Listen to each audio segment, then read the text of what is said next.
Daniel in the Lion's Den. Many of you know the story, but perhaps you've not heard the story through Mr. Lion. He was there some 3,000 or so years ago, and he's going to share from his perspective what happened in the Lion's Den. Were you not there? Well, I sure was. And so you're going to tell us a little bit about what you saw, what your experience was. Sure can. All right, well, go ahead. Well, it all started when we were all down in the den. You mean the Lion's Den? Yep.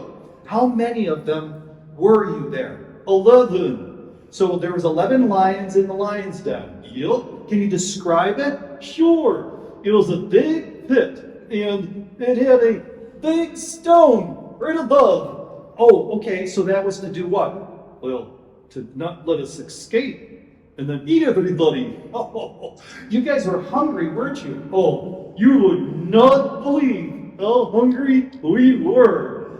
So what happens next? Okay, so we're just kind of minding our own business, really hungry, yeah, and then all of a sudden, that big stone gets put aside. Oh, really? And what did you see happen next? There was a man on a rope, and he was lowered down into the pit. And what were you guys going to do? We would have just sat there and opened our mouths like this and waited him to come on down. Oh, all right, so is that what happened? No. You know who that was on the end of the rope? Yeah, I learned that later on. It was Daniel. That's exactly right. Hey, I got a question for you, okay? What did he do wrong?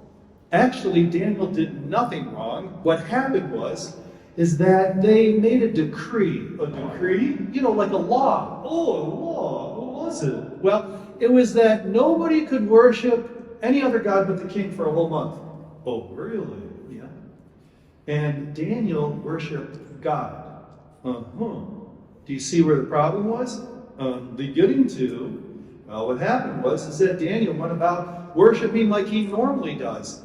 And those sneaky people, those sneaky people fooled the king, and Daniel was caught worshiping God. Oh, that's the reason why he came down that pit? Yes. Well, that was wrong. You know it. Boy, I'm glad that what happened next happened. What happened next, Mr. Lion? So we're all there, looking at our next meal coming down the rope. Yeah. And suddenly there was a light that shone around him. And there was an angel there, standing there next to him. Yeah.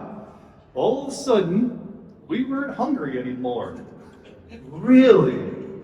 Was it a hunger strike? No. It was like we just didn't want to eat. So you had no reason to go and try to eat him. Exactly. How long did that go on for? Well, it seemed like a really long time, but it was all night. Well, okay, so you guys are, all 11 of you are around there, nobody's eating him, and he's down there, and what happens next? Okay, so it's about morning time, yeah? And all of a sudden we hear this, muffled sound. Daniel! Daniel! Did you live? Did your God protect you? Oh, and it was the king. Oh, I see. You're all back the stone, and sure enough, Daniel yells back, my God has kept me from the mouths of the lion. Wow! That's what happened? Yep. What happens next?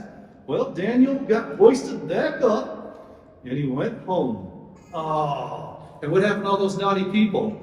They became our next meal. Oh my goodness. So that's what happened. That's what happened. I was there, I saw the whole thing, and let's go ahead and just leave it at that. Okay, well, thank you very much, children. And who would like to come over and hug Mr. Lion before you go back to your seat? I'd like a hug. Oh.